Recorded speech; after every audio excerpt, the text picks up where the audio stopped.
So I want to share with you about a story of an uprising at Essex County Jail in Newark, New Jersey.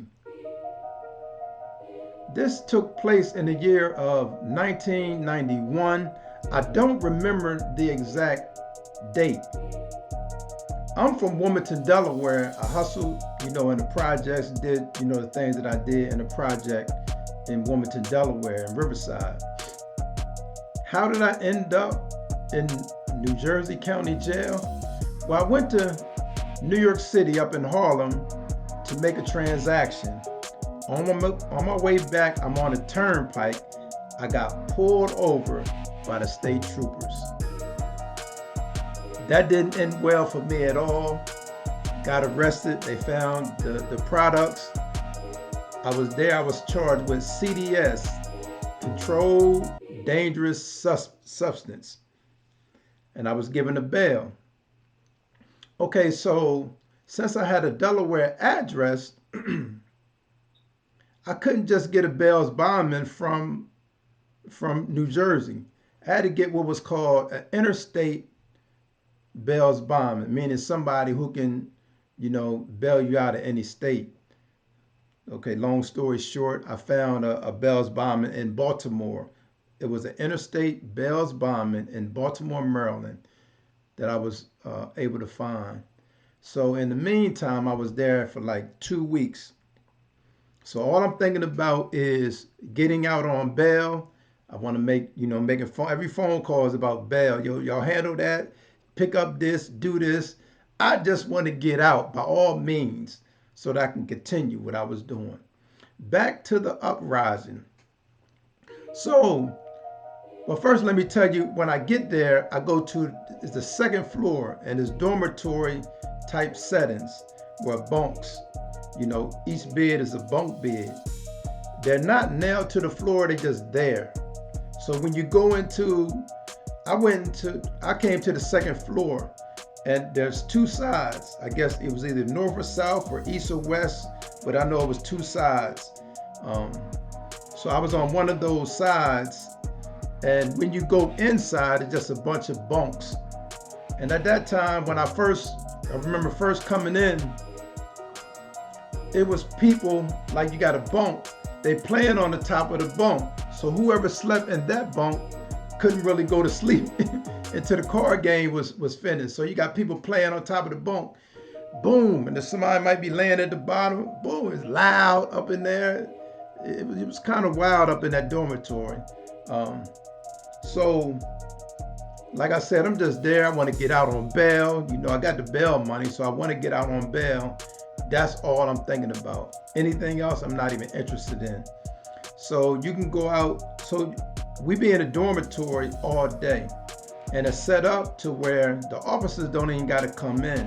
What they do, they walk around like a cage. It's like we were inside of a cage, and the officers walk around what they call the catwalk, and they can just see in there, reach through the gate if they need to pass you something or whatever, and we would be in there. So basically, we're inside this dormitory. You got to fend for yourself. If it was a fight, nobody might break it up. So you had to be able to stand on your own 2 feet and handle your business. Cool, I'm with that.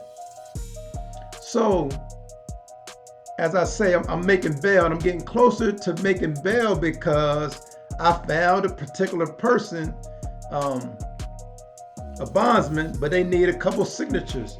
And I had to find some people who were willing to sign on my behalf. And that don't come easy. Long story short, I found some people. But in the meantime, this particular day, I'm in a dormitory, but they got a little day room area where you can go out and, play cards or whatever. You can do that inside the dormitory also, or you can go out there during the day room hours, recreation room hours. You go out there, and also I think the other side came. I can't remember if we went by ourselves or were we both able to go out together. Don't quite remember that part, but this particular day, it was some commotion in the recreation area. nothing's out there but tables. So when they came back in, once the day room, the rec room was over, and they came back into the unit with the rest of us, it was a lot of commotion. You know, you hear a lot of noises. Come to find out, there was a situation between an officer and one of the brothers, you know, the prisoners, inmates, or whatever you want to call them.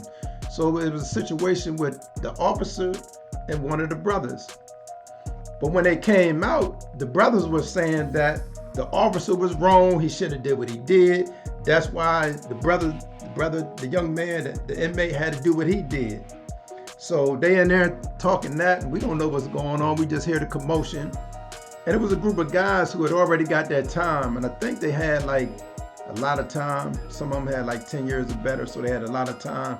And all they was doing is waiting to be classified, to be transferred to wherever they was going to be transferred to.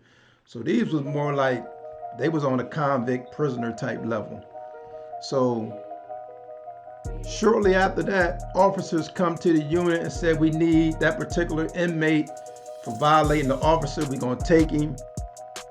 So you got some other brothers that had the guy's back. They were supporting the guy. They said, nah, man, that officer was wrong. Y'all not taking him. The officers tried to negotiate with the brothers and was like, listen, y'all, what we gonna do, we're gonna take him and we'll work it out tomorrow. We'll figure it all out tomorrow. Just let us take him and everything is everything. The brother said, nah, man, what y'all can do, man, y'all wait till the morning and then we work this out like that. So it was a lot of back and forth. And it seemed like they kept getting a higher person, because these was regular correctional officers. And I think maybe the first one they got that brought back to try to negotiate was maybe a sergeant, lieutenant. So it went all the way up to a particular person came and they said he was the warden. People was like, that's a warden. I know the warden. I seen the warden. I don't know who was who.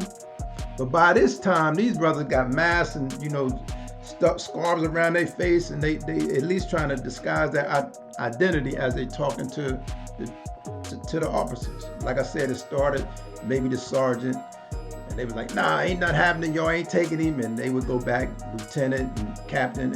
It went like that, and they was demanding that they get the inmate so they can take him to lockup, and then they'd deal with it tomorrow.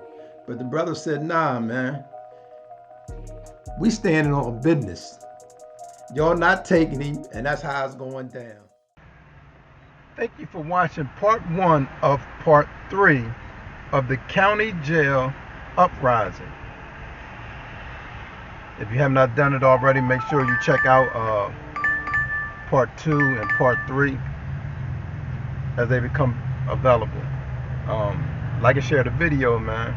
Share your thoughts in the comment, man. How would you have responded or reacted in this situation? Because those situations can get sticky, man. If you have not done it, man, subscribe to the channel. Hit the notification bell so you can be notified anytime I make a video. I want to thank you, man, for watching. And until next time, man, y'all be safe out there, man. Peace.